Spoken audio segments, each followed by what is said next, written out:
We're not tracking them on video. Must have lost them in the scramble. Yo, it's Brick.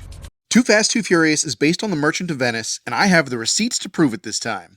Welcome back, everyone. Welcome to the internet. It is I, your boy. Hey there, demons. It's me, your boy. Here once again to take you on an unnecessary ride through page and film. You know, typically I pick a hill to die on and work my way backwards from there. I would switch things up to something a little more reasonable, but I keep finding that my ramblings are correct. I have no idea what I'm doing, but I know I'm doing it really, really well. This hot streak just won't end. Too much winning! We can't take it anymore! My methods may be strange, but they are surprisingly effective. So anyway, released in 2003, it was directed by John Singleton, the writer and director of Boys in the Hood and Four Brothers. Paul Walker returns for this joint, but the other guy, I want to say Ronnie High Octane, did not. In his place, we have Ludacris and Tyrese, soon to be series regulars. On to the plot! Paul Walker's on the run from the 5-0 and is laying low in Miami. South Beach, bringing the heat. He's doing a great job of it, by the way, by competing in high-vis street races and ramping over bridges for sweet Rockstar Gaming-approved jumps. Eventually, the Fuzz pick him up, and it's a real bummer. They say, "Hey, we'll give you Batman's clean slate if you pull one more job with us." Former Special Agent Brian O'Connor says, "Hell to the yeah, but first I need my main man and a kick-ass car." The only way I'll do this is if I get to pick the driver. The Popo also say hell to the yeah, as long as it's within the budget, and hey presto, former Special Agent Brian O'Connor is back in play. At this point, we are introduced to Roman Pierce, played by the early thousands R&B sensation Tyrese, who is on house arrest. This basically means nothing, since thankfully Rome's house has wheels. I thought you couldn't wander more than 100 yards from your home.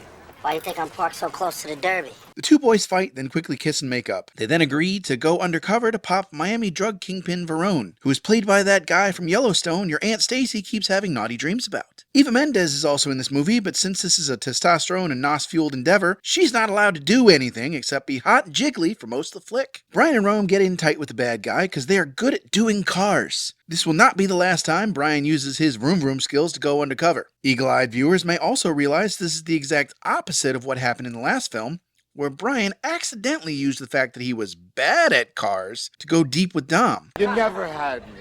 You never had your car. And ultimately go deep with his sister. Man, I'm realizing there are just so many jokes I didn't make in that last video that I should have. Wasted opportunities. So the boys work their way in, but surprise, not really, because you don't become a powerful drug lord by being trusting. At some point, the bad guy figures out they're cops. You see that Cadillac across the street over there? Alien infidel. Yeah, well, they've been on us ever since we left Verone's house. And the regular cops think Brian and Rome are stealing the cars. You know, the cars with the trackers in them that are under constant surveillance, that they're borrowed to go undercover to pop the bad guy using driving. Yeah, I'm going to go out on a limb and say this entire unit was filled with Nepo baby hires, and no one on this team actually knows what they're doing.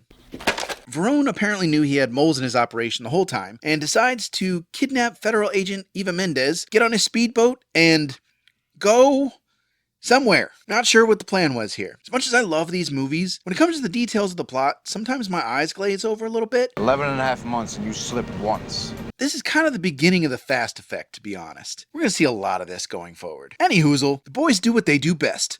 You're not gonna do what I think you're gonna do. Paul Walker drives, Tyrese screams and shouts. Brian, you crazy, man! They launch a car into the boat, beat up the bad guy, and save the girl. The government suits are there to arrest Verone. Both our boys steal a bunch of money secretly when Johnny Law isn't looking. Roll credits. So there's our movie for the day. But what sort of input did the Bard have? Let's discuss our play of the day, The Merchant of Venice. To recap real quick, Bassanio? That's how I'm going to pronounce it. Bassanio, Here comes my Lord Bassanio. a young, beautiful noble, is looking to flex his wealth to impress Portia. Except, he ain't got the dough. He calls his boy Antonio, who's a bigwig business guru. Bassanio, it has been so long. Unfortunately, Tony is cash poor and can't float Bassanio to green. Instead, he offers to cover him on a loan if Bassanio can find a lender. Bass goes to Shylock, a local Jewish moneylender. Why is it important that he's Jewish? Because racism. And what's his reason? I am a Jew! Tony has a history of being a real douche nozzle to Shylock because of his Jewish ancestry and has a habit of screwing Shylock over. So Shylock is not too keen on handing out the loan. He finally agrees to dish out the ducats on the condition that if the rich boys can't repay him in time, he gets to carve out a pound of flesh. Our boy Bass heads to Belmont and wins Portia's hand in a Last Crusade type of guessing game. Meanwhile, Tony has a stroke of bad luck. He learns that his ships have all been lost at sea, so now not only is he cash poor, he is poor. Shylock's daughter marries a Christian and runs off with a bunch of his money, so the moneylender is bound and determined to take out his frustrations on his community. That he would rather have Antonio's flesh than 20 times the value of the sum that he did owe him.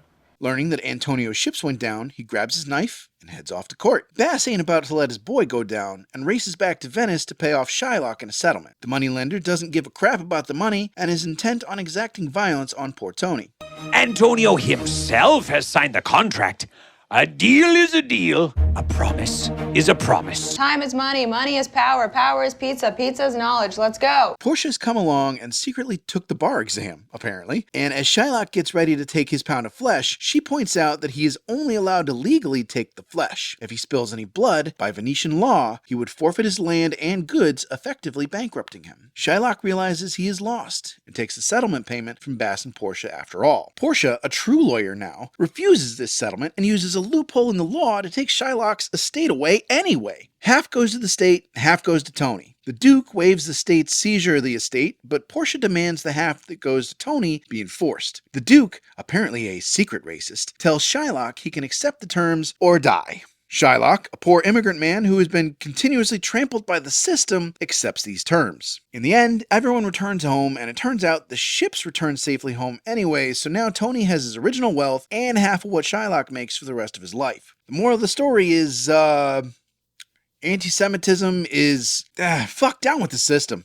Screw the actual message. Eat the rich. Moving on from that depressing mess, what does this have to do with fast cars and Eva Mendes? Well, a lot, it would appear. Portia goes undercover with her handmaiden to take down Shylock. Eva Mendes, Paul Walker, and Tyrese are all undercover in Too Fast, Too Furious. The use of the law to put pressure on individuals is a common theme in Singleton's movies, and it's a major plot point in Merchant of Venice. Racism is also a big part of both stories, but on different sides of the line. In Merchant, the racism of the system is used for the betterment of our protagonists against Shylock. In Too Fast, the system and its treatment of Roman is a hurdle that must be overcome. The system does put the screws to both men to get what it wants, though. The loyalty between two lifelong friends and the love of a secretive woman are minor comparisons we can make here as well, but don't necessarily need much more analysis. And once again, we arrive at the verdict. Is Too Fast, Too Furious based on The Merchant of Venice? Kind of. It's not a direct adaptation, but there's a lot of thematic crossover that plays into this nitrous-fueled romp through Miami. I mean, it's a closer match than the last one, right? Indeed, verily I say. Thanks for watching. Special shout out to those who have joined my Patreon. Do the liking and the commenting, and make sure you subscribe before you watch your next video, which will, of course, be one of mine. Right? Right?